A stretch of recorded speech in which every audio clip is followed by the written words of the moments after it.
നമസ്കാരം. മുഖ്യമന്ത്രി പിണറായി വിജയനും മകൾ വീണ വിജയനുമെതിരെ ഇപ്പോൾ ശക്തമായ ഒരു അന്വേഷണം നടത്താനാണ് അമിക്കസ് ക്യൂറിയുടെ റിപ്പോർട്ട് തന്നെ ഇപ്പോൾ ഹൈക്കോടതിയിൽ സമർപ്പിച്ചിരിക്കുന്നത്. ആദ്യമേ തന്നെ CMRലുമായി ബന്ധപ്പെട്ട് SFIയുടെ അന്വേഷണം നടക്കുന്നുണ്ടായിരുന്നു. അത് ആദ്യമേ വീണ വിജയനെതിരെയാണ്. കോർപ്പറേറ്റ് കമ്പനി തന്നെയാണ് ഈ ഒരു അന്വേഷണം നടത്താനായിട്ട് SFIക്ക് അനുമതി നൽകിയത്. നിലവിൽ CMRലിലെ ഇടപാടുകളിൽ പ്രാഥമിക അന്വേഷണം വേണമെന്ന് ഹൈക്കോടതിയുടെ അമിക്കസ് ക്യൂറി തന്നെ വ്യക്തമാക്കി കഴിഞ്ഞു. CMRL എക്സ്ട്രാലോജിക്കൽ കരാറിൽ വിജിലൻസ് അന്വേഷണം ആവശ്യപ്പെട്ട് നൽകിയ ഹർജിയിലാണ് അമിക്കസ് ക്യൂറി തന്നെ നിലപാട് വ്യക്തമാക്കിയത്. വാദം പൂർത്തിയായ സാഹചര്യത്തിൽ പൊതുപ്രവർത്തകനായ ഗിരീഷ് ബാബു നൽകിയ ഹർജി ഇതോടെ ഹൈക്കോടതി വിധി പറയാനായി മാറ്റിവെച്ചിട്ടുണ്ട്. CMRL കമ്പനിക്കെതിരെ ഉയർന്ന ആക്ഷേപങ്ങൾ ഗൗരവമായാണ് അമിക്കസ് ക്യൂറി തന്നെ ഇപ്പോൾ കാണുന്നത്. വ്യാപക പ്രതിഷേധം ഉയർന്ന സമയത്ത് CMRL സംസ്ഥാനത്തെ ഭരണപക്ഷത്തെയും പ്രതിപക്ഷത്തെയും പ്രമുഖ നേതാക്കൾക്ക് കോഴ നൽകിയെന്നാണ് ആക്ഷേപം ഉയർന്നത്. ഏറ്റവും സംശയകരമായ സാമ്പത്തിക ഇടപാടുകൾ മറയ്ക്കാൻ CMRL ആദായ നികുതി വകുപ്പിന് നൽകിയ രേഖകൾ ചെലവ് പെരുപ്പിച്ച് കാട്ടിയെന്നും അമിക്കസ് ക്യൂറി തന്നെ വ്യക്തമാക്കിയിട്ടുണ്ട്. അത് രേഖാമൂലം അമിക്കസ് ക്യൂറി ഹൈക്കോടതിയെ അറിയിച്ചിരിക്കുകയാണ്. സംശയകരമായ ഇടപാടുകളുടെ തെളിവുകൾ ആദായ നികുതി വകുപ്പ് CMRL നടത്തിയ റെയ്ഡിൽ പിടിച്ചെടുത്തിട്ടുണ്ട്. കോഴ നൽകിയതിന് ആദായ നികുതി വകുപ്പ് CMRL ഉദ്യോഗസ്ഥർ മൊഴി നൽകിയിട്ടുണ്ട്. വീണ വിജയൻ മുഖ്യമന്ത്രി പിണറായി വിജയന് വേണ്ടിയാണ് മകൾ വീണ വിജയന് പണം വാങ്ങിയത് എന്നത് വ്യക്തമാണ്.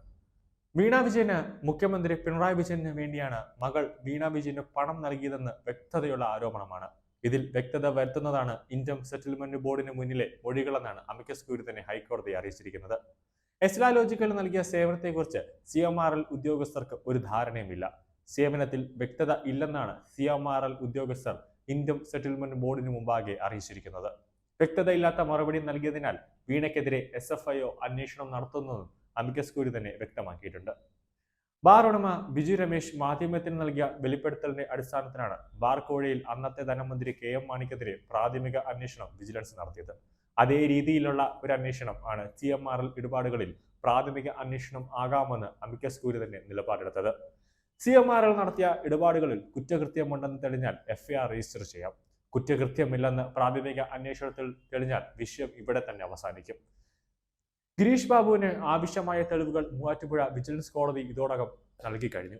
എന്നാൽ ഇക്കാര്യങ്ങൾ പരിഗണിക്കാതെയാണ് മൂവാറ്റുപുഴ വിജിലൻസ് കോടതി വിധി പുറപ്പെടുവിച്ചതെന്നാണ് ഗിരീഷ് ബാബു തന്നെ ഹൈക്കോടതിയെ അറിയിച്ചത്. ഇതിൽ ഒരു പിഴവുകളുണ്ടെന്ന് അമിക്കസ് ക്യൂറി തന്നെ വ്യക്തമാക്കിയിട്ടുണ്ട്. മുഖ്യമന്ത്രി പിണറായി വിജയൻ മകളും എസ്ട്രാലോജിക്കൽ കമ്പനി ഉടമയായ വീണ തൈക്കണ്ടിൽ മുൻ ആഭ്യന്തരമന്ത്രിയും കോൺഗ്രസ് MLAയുമായ രമേശ് ചെന്നിത്തല, ലീഗ് നേതാക്കളും മുൻ മന്ത്രിമാരായ PK കുഞ്ഞാലിക്കുട്ടി, CMRL ഉദ്യോഗസ്ഥർ തുടങ്ങിയവരാണ് ഹർജിയിലെ എതിർകക്ഷികൾ. റിവിഷൻ ഹർജിയിൽ എല്ലാവരുടെയും വാദം പൂർത്തിയായ സാഹചര്യത്തിൽ റിവിഷൻ ഹർജി ഹൈക്കോടതി വിധി പറയാനായിട്ട് മാറ്റിയിട്ടുണ്ട്. മാധ്യമ വാർത്തകളുടെ മാത്രം അടിസ്ഥാനത്തിൽ വിജിലൻസ് അന്വേഷണത്തിന് ഉത്തരവിടാൻ കഴിയില്ല എന്നാണ് മൂവാറ്റുപുഴ വിജിലൻസ് കോടതി പറഞ്ഞിരിക്കുന്നത്. പൊതുപ്രവർത്തകനായ ഗിരീഷ് ബാബു നൽകിയ ഹർജി തള്ളിയാണ് വിജിലൻസ് കോടതിയുടെ നിലപാട്. ഇതിനെതിരെ ഗിരീഷ് ബാബു ഹൈക്കോടതിയിൽ റിവിഷൻ ഹർജി നൽകി. റിവിഷൻ ഹർജി ഹൈക്കോടതിയുടെ പരിഗണനയിലിരിക്കെയാണ് ഹർജിക്കാരൻ അന്തരിക്കുകയും ചെയ്തു. കേസുമായി മുന്നോട്ട് പോകാൻ താല്പര്യമില്ലെന്ന് ഗിരീഷ് ബാബുവിന്റെ കുടുംബം ഹൈക്കോടതി അറിയിക്കുകയും ചെയ്തു. തുടർന്നാണ് ഗിരീഷ് ബാബുവിന്റെ അഭിഭാഷകനെ ഹർജിയിൽ നിന്ന് നീക്കിയത്. ഈ സാഹചര്യത്തിലാണ് ജസ്റ്റിസ് K ബാബു അധ്യക്ഷനായ സിംഗിൾ ബെഞ്ച് അഭിഭാഷകനായ അഖിൽ വിജയെ അമിക്കസ് ക്യൂറിയായി നിയോഗിച്ചത്. ഹർജിക്കാരൻ നിലവിലില്ലെങ്കിൽ ക്രിമിനൽ റിവിഷൻ ഹർജി നിലനിൽക്കുമെന്നാണ് ഹൈക്കോടതിയുടെ നിലപാട്. തുടർന്നാണ് ഹർജിയിൽ സിംഗിൾ ബെഞ്ച് വിശദമായ വാദം കേട്ടതും വിധി പറയാനായി മാറ്റിയിരിക്കുന്നത്. ഇനിയാണ് എസ്ട്രാലോജിക്കലുമായി ബന്ധപ്പെട്ട് ഹൈക്കോടതി അമിക്കസ് ക്യൂറിയുടെ റിപ്പോർട്ട് വിശദമായി പഠനം നടത്തിയതിനു ശേഷം ആയിരിക്കും വിജിലൻസ് അന്വേഷണത്തിന് ഹൈക്കോടതി ഉത്തരവിടുക. എന്തായാലും മുഖ്യമന്ത്രിയും മകൾ വീണ വിജയനും പെട്ടിരിക്കുന്നു എന്ന അവസ്ഥയിലേക്കാണ് കാര്യങ്ങൾ എത്തി നിൽക്കുന്നത്.